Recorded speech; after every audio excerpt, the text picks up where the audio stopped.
మా చిట్టి తల్లి సామ్రాజ్యం చూడండి ఎంత ముద్దుగా ఆడుకుంటుందో. పాపం దోమలు కుడుతున్నాయని చెప్పేసి సేఫ్టీకి నెట్ ఆర్డర్ పెట్టామన్నమాట. సో ఆ నెట్లో వేసేసాను చిట్టి తల్లిని. ఇది ఇలా క్లోజ్ చేసుకోవచ్చు మనం బయటికి రావద్దు అనుకుంటే. సో చిట్టి తల్లి ఈస్ ప్యాక్డ్ నౌ. చిట్టి తల్లి హాయ్ హాయ్ చెప్పు కన్నీ హాయ్.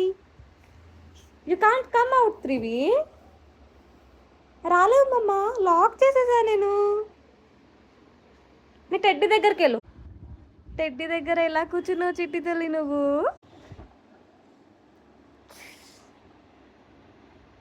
బాగున్నావా నువ్వు?